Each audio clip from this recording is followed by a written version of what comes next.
Just to go back for a moment, something that Ben said that I agree with, but want to supplement and carry him off of. He said anger is appropriate today. It is appropriate, but it's not effective. And honestly, it is not effective if you actually look at winning the election, not just feeling good about a candidate or a campaign. There are no examples in American history, and I would challenge either of my colleagues or anyone in the audience to give me a good example of a presidential candidate who has won on the basis of anger. Incumbent or non-incumbent? Either way. Obama 2012. No, Obama was what Obama was, if you want to say, more angry than Mitt Romney, but not certainly in the debates, and certainly the tone of the campaign wasn't an angry tone.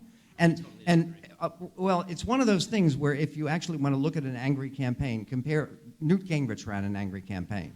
And Newt Gingrich won exactly one primary in South Carolina and nothing else. And he also helped seriously to wound and damage our nominee. All that stuff about Mitt Romney killing people by moving plants out of town and Bain Capital, that was all something that Newt Gingrich did with Sheldon Adelson's money.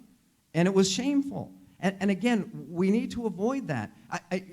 One of the things that I ask people about is when you're electing a president, it's like choosing a spouse, because this is someone you're going to see a lot in the next 4 years. It really is. And some people actually see that president on TV or listen to him more than they see or listen to their own husband or wife.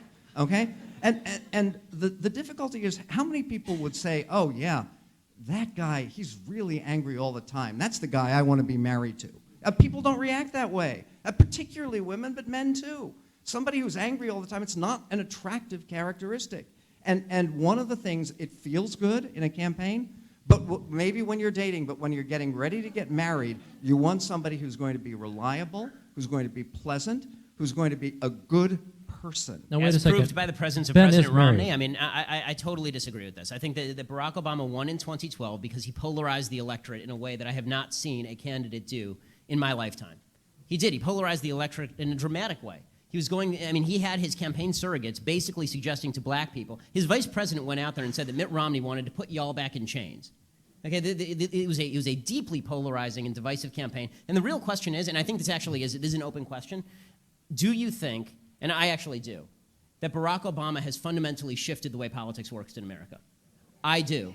I actually do. I think that he has shifted how politics operates in America. I think that he's broken people down along demographic lines. I think he has specifically targeted them along those demographic lines. I think that he has attempted to divide people from people in order to achieve that purpose. I think Hillary is designing exactly that same sort of campaign in a way she didn't in 2008, but is attempting now in 2012.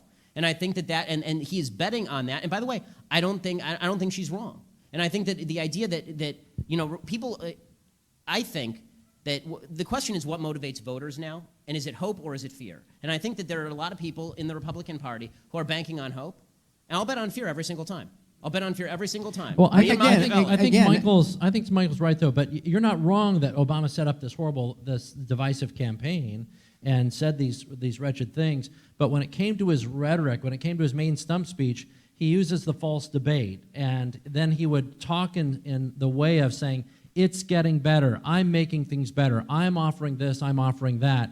A lot of the surrogates were doing the dirty work, and there's certainly an ugly quality to that campaign, but I think the overwhelming approach was, I'm the happy, hopeful warrior kind of thing. That's what Obama was trying to present. I think that elections are basically comparisons. I think there's a certain category of people who fall in love with a candidate and decide, this is my guy. And then I think there's a huge category of people who look at both candidates and go, which one do I feel less yucky inside about voting for? No, I agree with you, but again, someone who is angry tends to make people feel more yucky, not less. And I would leave the challenge on the table. If you, by the way, go back and look at Obama's videos of his rallies and his campaign appearances and of his TV ads, they were very positive. They were an attempt to be uplifting. Was it an attempt to be divisive?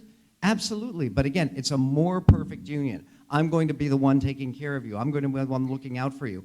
And the other area where, Ben, I honestly think you are just dead wrong, is where you assume this is something new. The Democrats have been running their party like this for at least 20 years. If you take a look at the way that John Kerry ran against President Bush, it was also divisive. They ran radio ads. We played them on the air. Every time you vote Republican, another church burns. Do you remember that? They ran those, another black church burns. They ran those ads in Missouri.